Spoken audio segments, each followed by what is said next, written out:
Hello and welcome to the new style Edexcel GCSEs. These are the ones that go from grades 9 through to grade 1.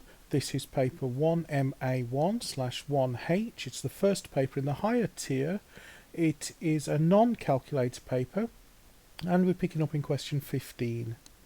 In a shop, all normal prices are reduced by 20% to give the sale price. The sale price of a TV set is then reduced by 30%. Mary says 30 plus 20 equals 50, so this means the normal price of the TV set has been reduced by 50%. Is Mary right? You must give a reason for your answer.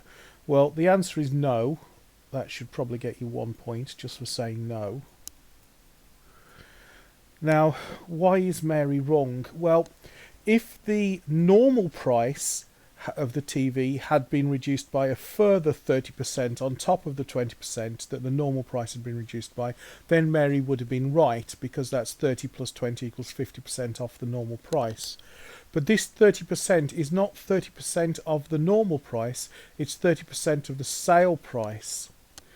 So if we want to think about it, we can say that the normal price has been reduced by 20%. So therefore the TV set is 80% of its normal price, because 100% minus 20% is 80%. So the TV set is 80% of the normal price, and then we're taking 30% off of that 80% of the TV set. Now 30% off is the same as 70% of. So if 100% is reduced by 30%, then we're left with 70%. Only in this case the 100% is 80% of the normal price. So we're looking at 70% of 80%, which is not going to come out as 50%. So that's equal to 7 over 10. That's the same as 70 over 100. We can cancel the two zeros out. We've got 7 over 10. And by the same logic, 80% is 8 over 10. Which is equal to, well, 7 times 8 is 56. So that's 56 out of 10 times 10 is 100.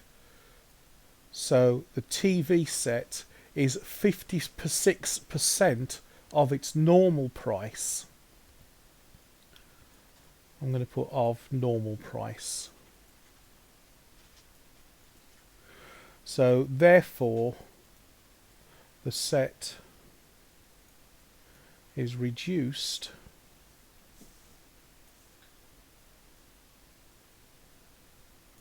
by, well, 56% of the normal price is a reduction of 44%. 44 plus 56 is 100, so it's a reduction of 44%, not a reduction of 50%.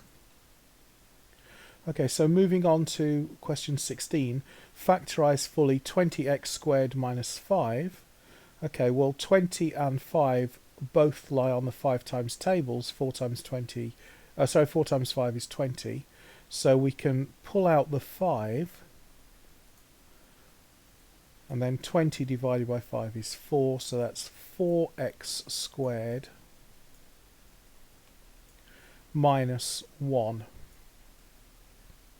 Now what we have here is a difference of 2 squareds, because 2 times 2 is 4, and x times x is x squared, and 1 squared is 1.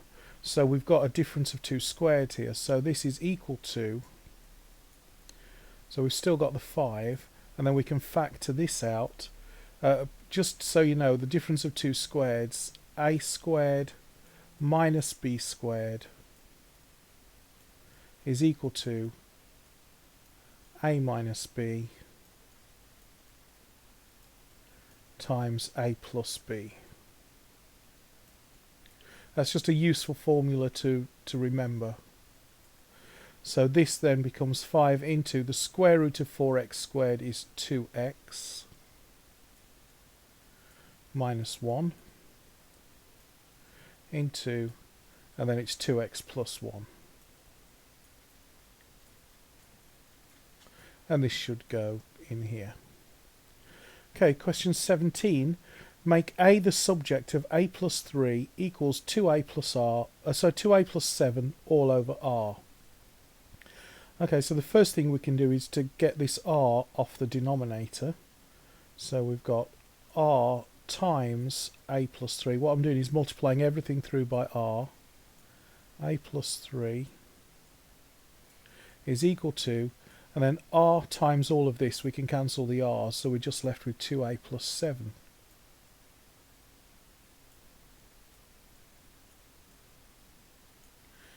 Expanding out the brackets,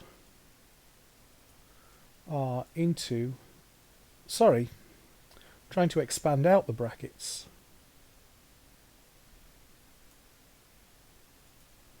So that's R times A, or RA, plus R times 3 is 3R, is equal to 2A plus 7.